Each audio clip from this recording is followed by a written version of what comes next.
All right, welcome back, everybody. This is it. Week in Review. You're not going to believe the guests we got. Somebody roll that beautiful intro.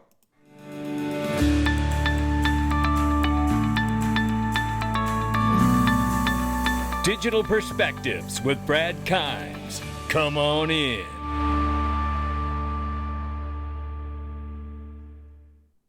Welcome back to the show. I'm sitting here with the one and only. It's James MetaLawMan Murphy. How you doing, man? I'm doing fantastic, Brad. It's always so much fun to be on with you. I was thrilled when you reached out to me to be on with you today. We've got so much to celebrate with what John Deaton achieved in Massachusetts, and life is good. Life is good, and always look forward to being on with you. You bring so much positive energy to your show and to the space. So let's get after it. You better believe it. And thank you, man. It's always a pleasure to have you here. And let me tell you, the audience just absolutely loves you, man. I mean, they really do. I get so many messages afterwards. It's like, okay, we're going to need a TRO if they keep this up. You know what I mean? It's unbelievable.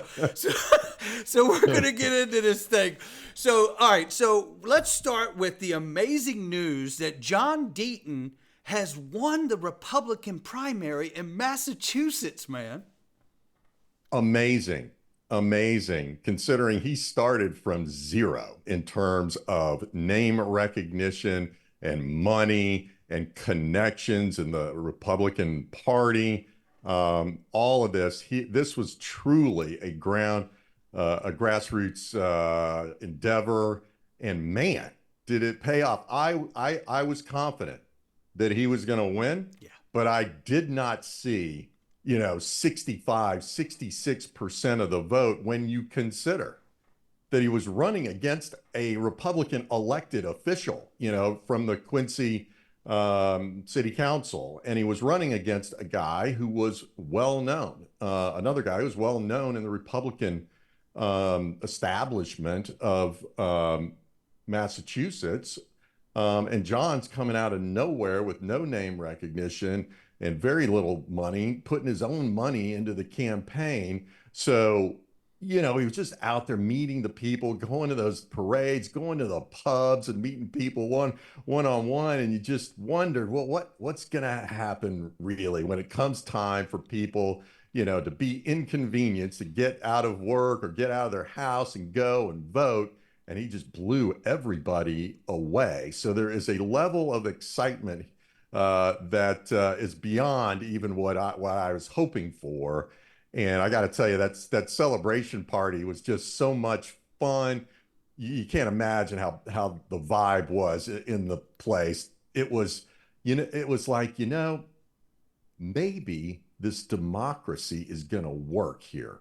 Maybe the people of Massachusetts are just going to apply common sense here, and we're going to see the biggest shock in electoral politics in forever in the United States. I'm not talking about just Massachusetts.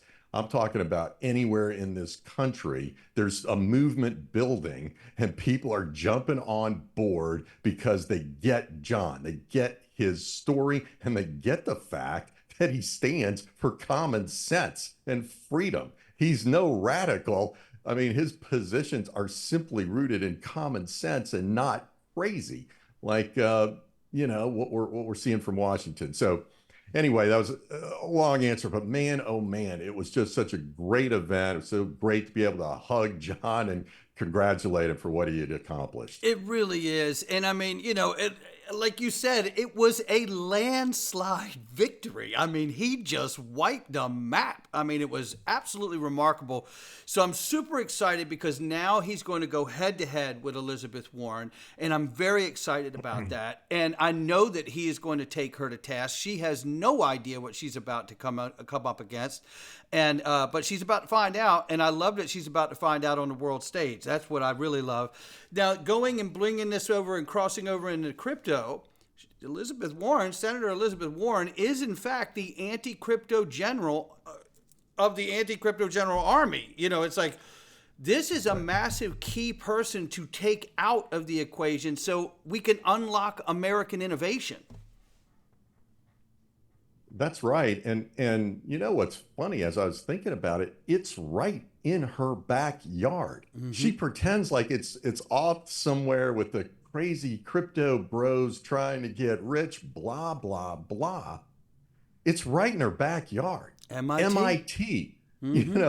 is the Massachusetts Institute of Technology that is the, leading in educating about this technology and the possibilities that exist with the technology. Secondly, the first TradFi, traditional finance company to really embrace digital assets is Fidelity in Massachusetts. These are her constituents that she's running against. It's crazy that she would make this the central issue. And as John has pointed out, he's not the crypto candidate. She is. She's the one who's put this issue front and center. She's running against her own constituents for some reason. And what's funny is you see Democrats all across the country running away from her because Yes. it doesn't make any sense to drive businesses, talent, capital overseas where they have regulatory frameworks for digital assets. What's also funny is that the Boston papers, many papers get this point wrong. They say Elizabeth Warren is in favor of strict regulation of crypto. You and I know that is completely false. She is opposed to all regulation that has been proposed in Congress to make it safer to invest in crypto, to build crypto companies, to innovate blockchain, and spread it to use cases that we haven't even imagined yet. She's against all of that. She is advocated. She sends letters and memos to her colleagues saying, vote against this, vote against SAB 121. We're against, a market structure bill. So the reality is she wants no regulation. She wants her buddy Gary to just pick and choose the targets to beat up on and cause them to spend enormous legal fees to defend actions that are not well rooted in the law.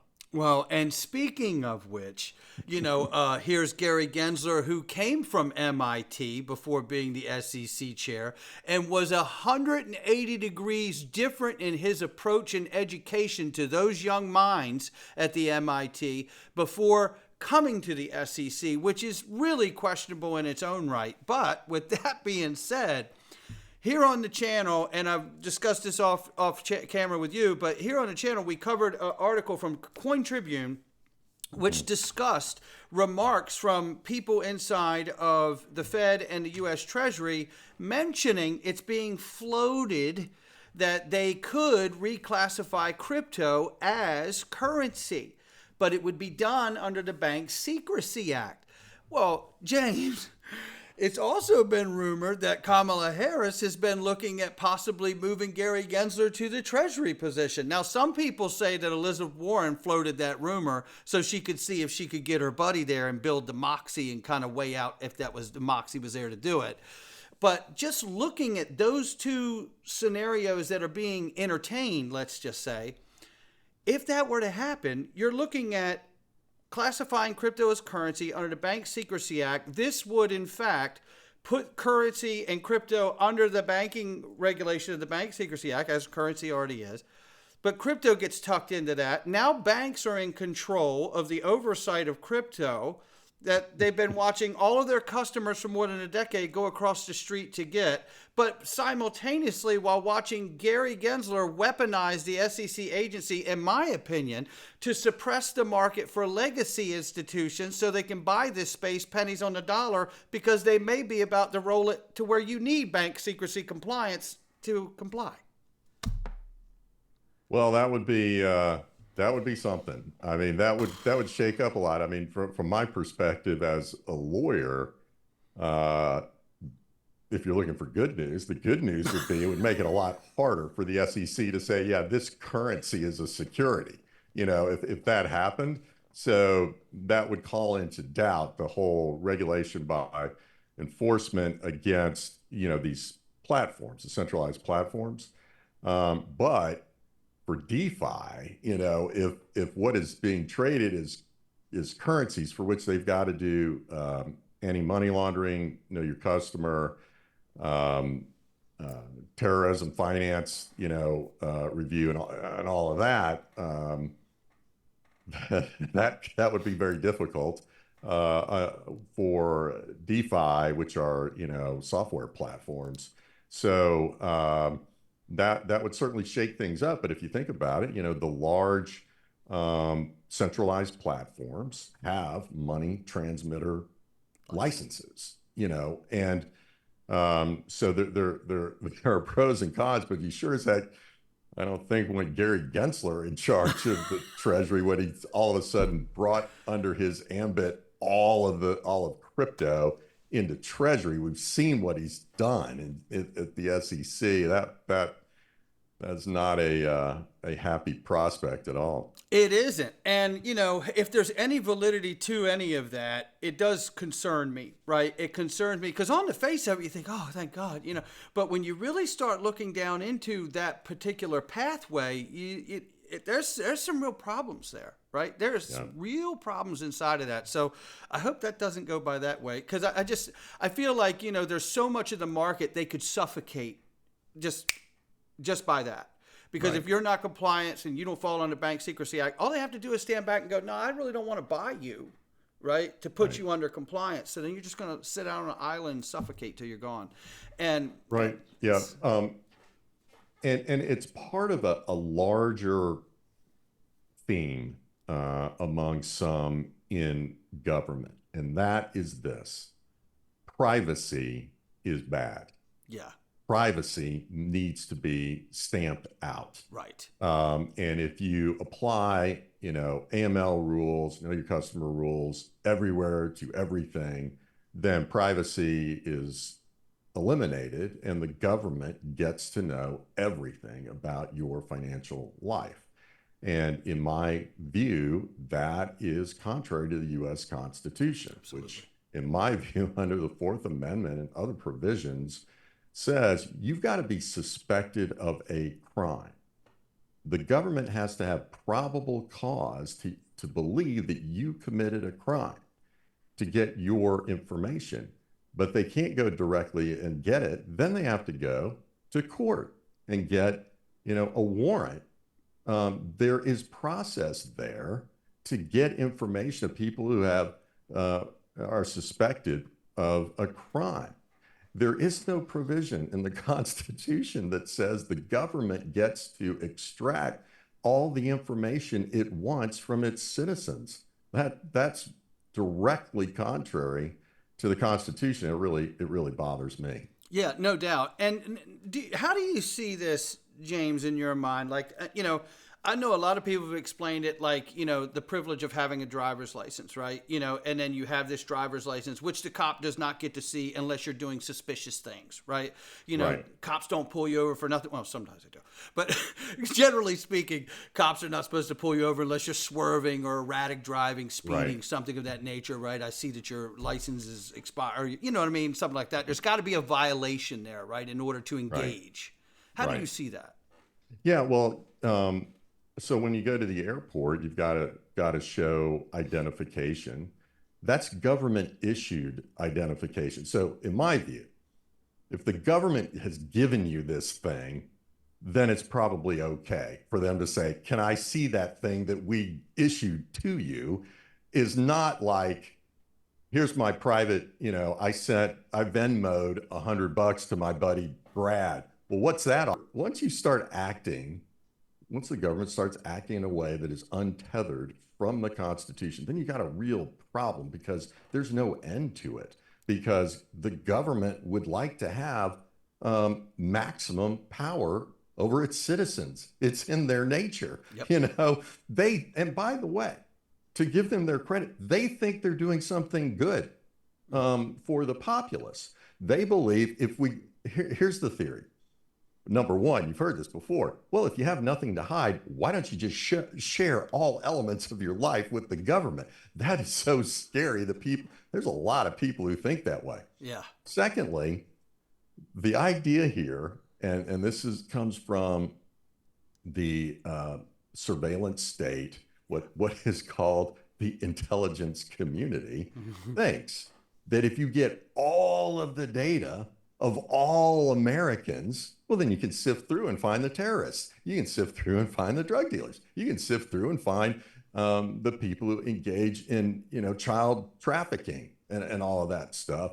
But that's not how the Constitution works. It's a direct violation of the Constitution. And, Edward Snowden showed people the extent of what was happening, and he had to leave the country, after revealing that information.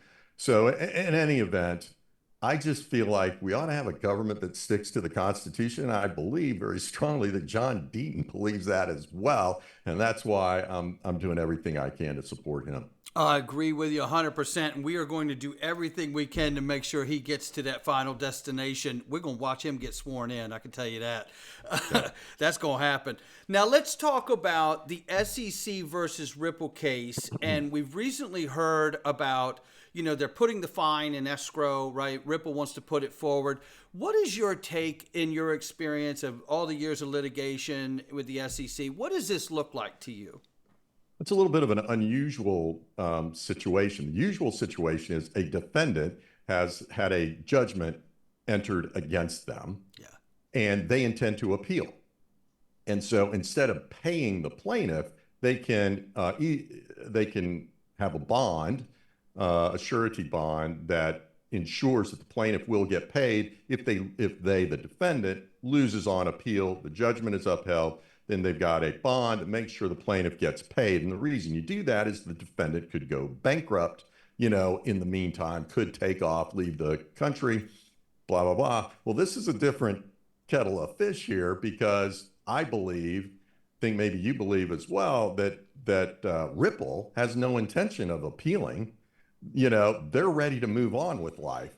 That judgment is something that was definitely within the parameters of something they could live with, and maybe, I'm speculating, would have been something they'd paid when the thing started, and save all the legal fees and all that stuff. So anyway, it's unusual here because the risk is that the plaintiff, the SEC, is going to appeal, and there's a little bit of a timing weirdness here. And that is that you have 30 days to pay the judgment. And normally that makes sense, because the normal time period to file a notice of appeal with the Second Circuit is 30 days. So they coincide. So as a defendant, you either appeal or you pay your judgment. If you're going to appeal, then you go and get a bond. That's the normal thing. However, when the government is involved as a party, they get 60 days to determine whether they're going to appeal. Because of all of the bureaucracy that exists in our government, they get an extra 30 days. So think about it for a minute. They get 60 days to decide whether they're going to appeal, but the defendant still only gets 30 days to pay.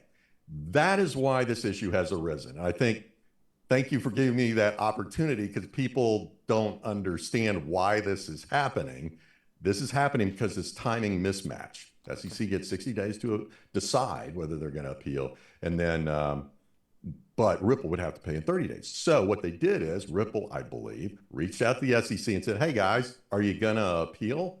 And the SEC probably said, "We're not telling you. We'll tell you when we file the notice of appeal, if we file the notice of appeal within 60 days. And Ripple probably then said in response, "Well, we're kind of in a weird spot here because we have to pay the judgment, Brad, I think either today or Monday." Yeah. It would be the 30 days. And so they said, "Can we come to an agreement where you, SEC, if you choose to appeal, are fully secured for the judgment? We will escrow the money with our lawyers." And this is very normal. And at my firm, we had escrows like this. And in some instances, a lot of money, billions of dollars in escrow.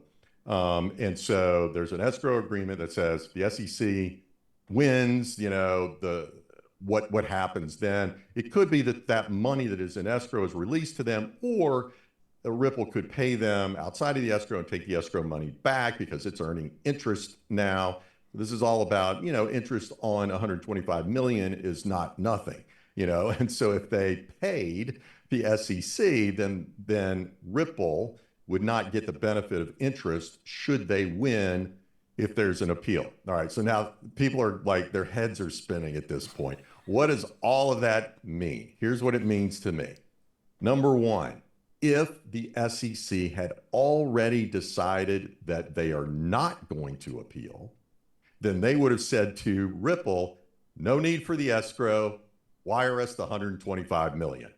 Does that make sense? Yep. We've decided, SEC, we're not going to appeal. Just send us the money. We don't need this rigmarole about some escrow.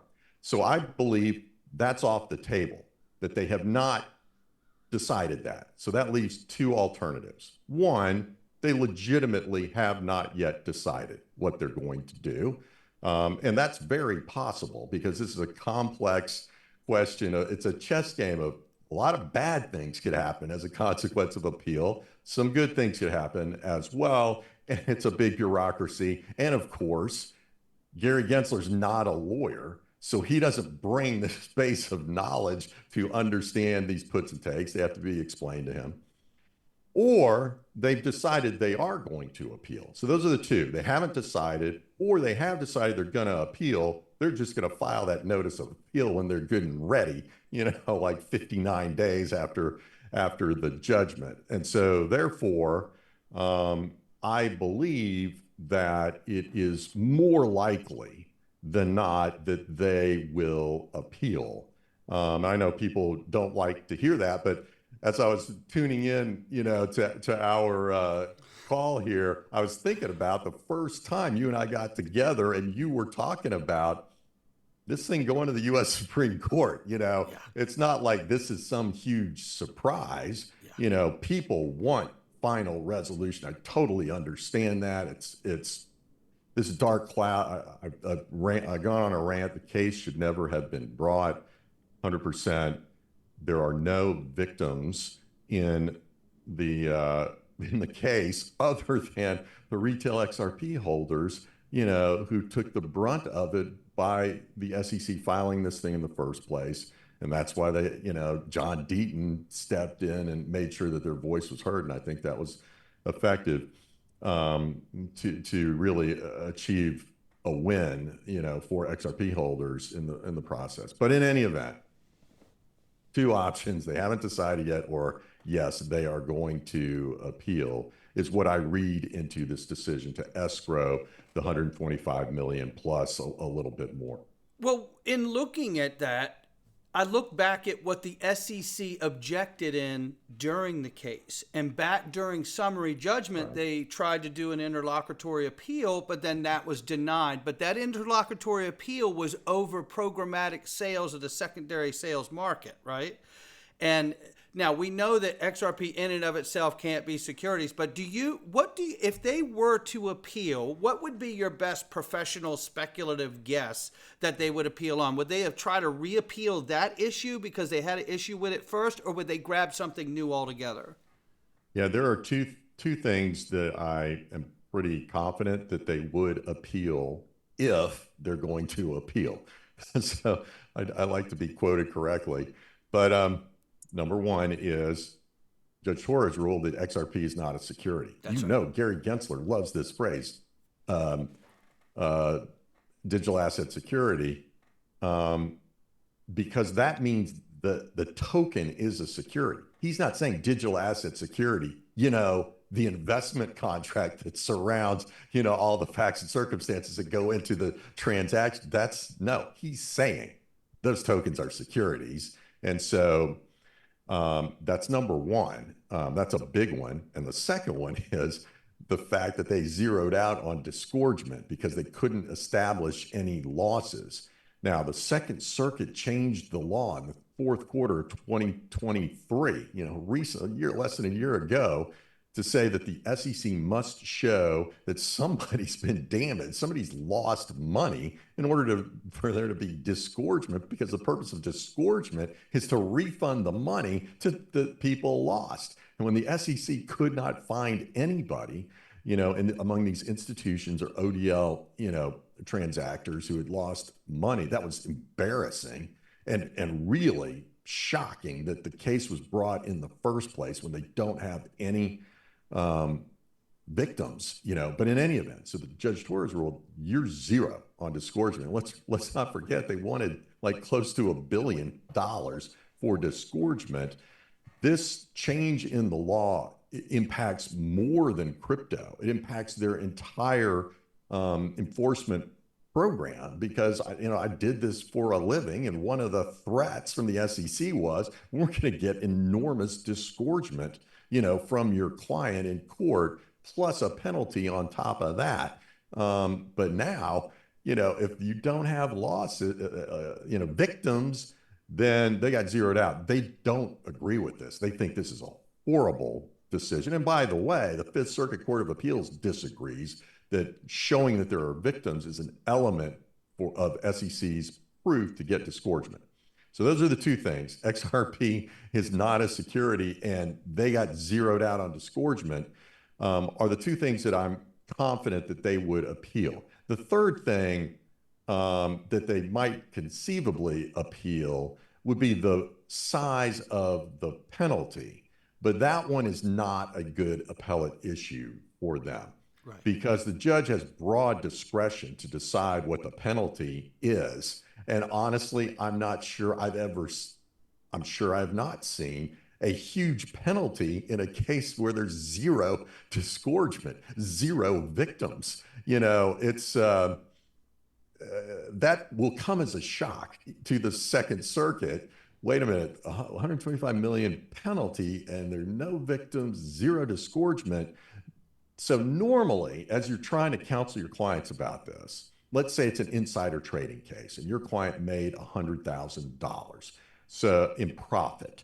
So they would have to disgorge the 100,000, and then the penalty would be, you'd be talking about we call it one time, two time, possibly three time. But normally we're talking one time, two time, which means one time penalty means 100,000 disgorgement, one time penalty, 100,000 penalty. You owe $200,000.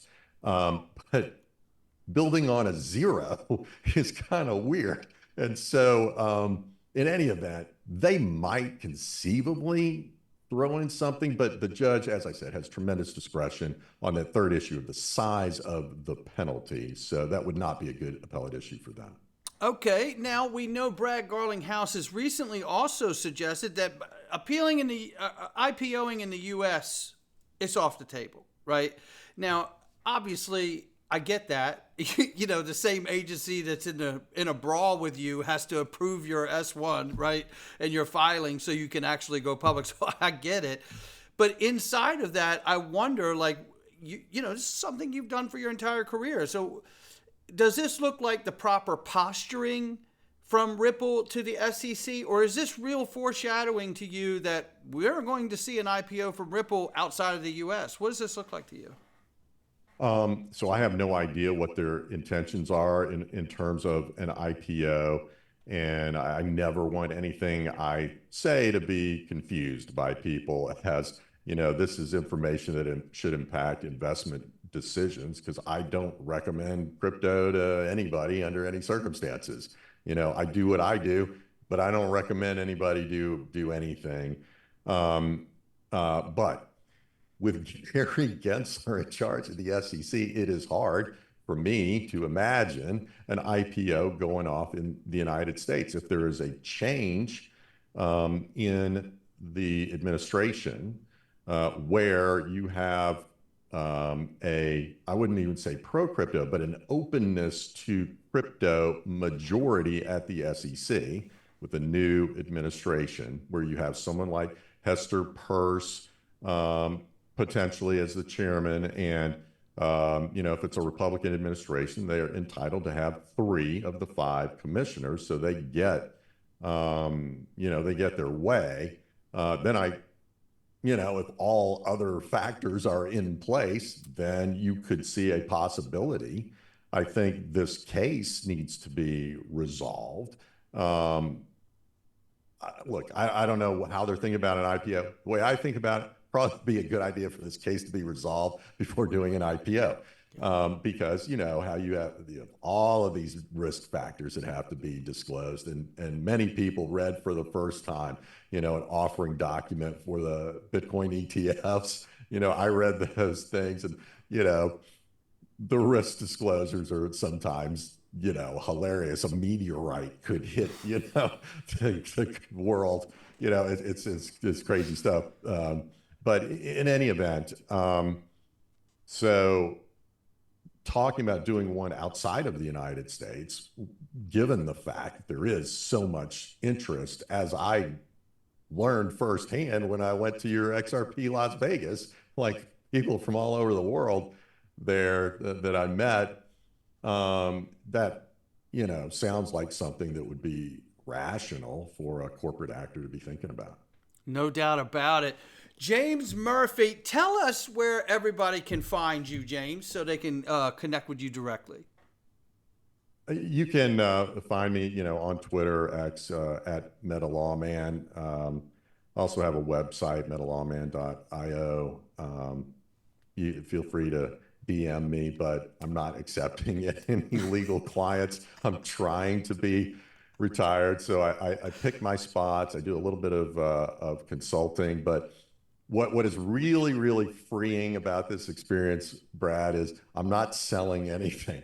I'm not a proponent of any particular project. I just tell you what I think.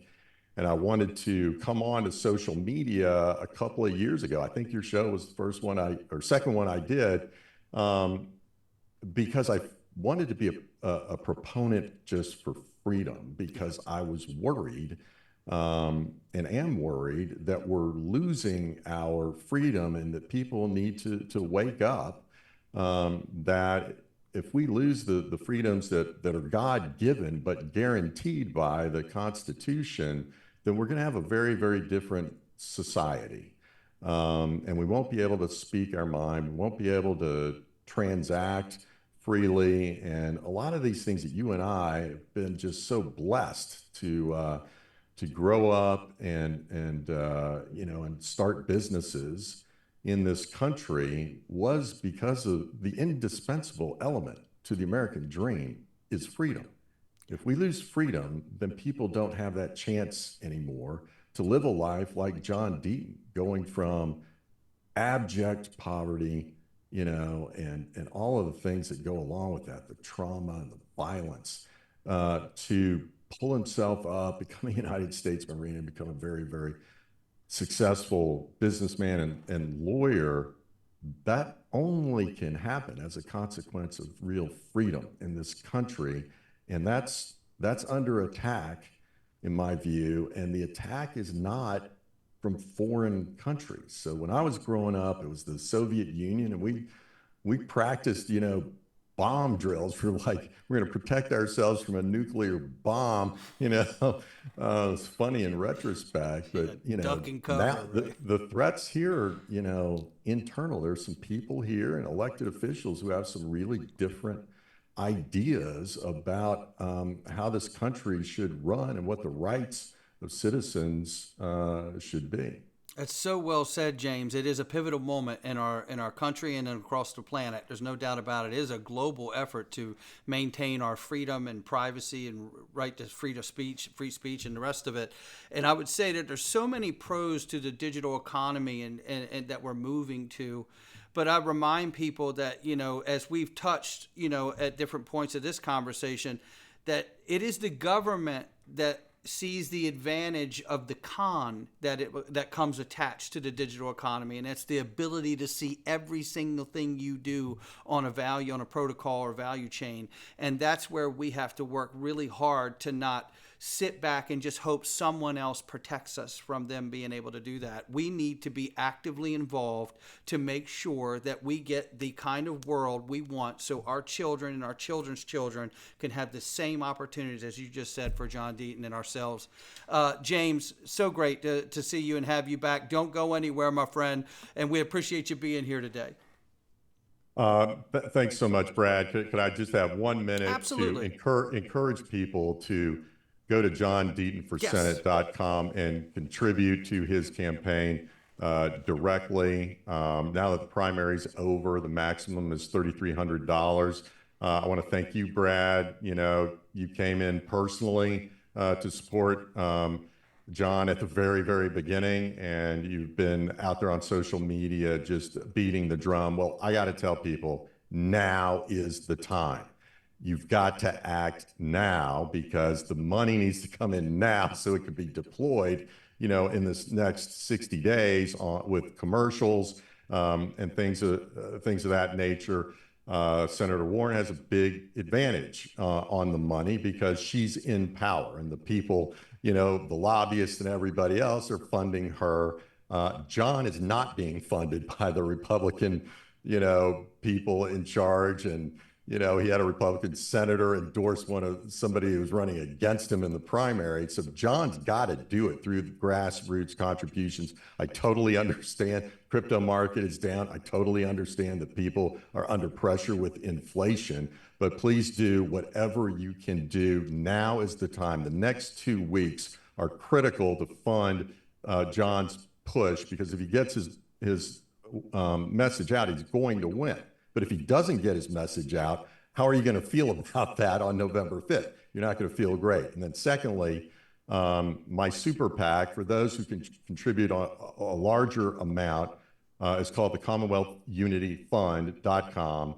And we really need help to run commercials to get, John's story out to the people, because I've never met a single person in Massachusetts who has ever said to me, you know what, I read John's book, I'm still voting for Warren. That person doesn't exist.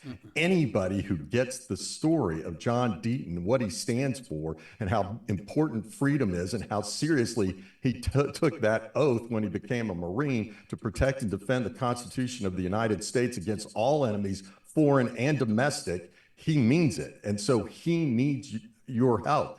And honestly, there are a lot of big players in crypto who have not stepped up. Michael Saylor, Tim Draper, billionaires who have the money, all of these big players, whether they're corporations, the super PAC can accept corporate donations. And so if you're watching this now and you're an employee of a big company in crypto, or there's developing blockchain, a lot of TradFi is developing blockchain. If you don't want to be blocked in your innovation, you should support John Deaton, and Fidelity. Your senator is against your business model. You need to understand that and contribute to Deaton, because we do not know, Brad, who's going to be the president, but we can make a heck of a change in direction in the Senate by replacing Senator Warren with John Deaton, who will fight for freedom. And so we need people to come in and support this campaign in the next 2 weeks, because then the funds can be deployed to make a difference and to win this in November. Absolutely. And I want to add a call to action to Senator Cynthia Lummis and ask her for her endorsement of John Deaton, knowing that he's now won the Republican primary. I think it's only fitting that she put her muscle behind him, knowing that she had it behind a loser. That's where we're going to leave it today. James Murphy, don't go anywhere. This is an incredible weekend review. I hope everybody has a great weekend.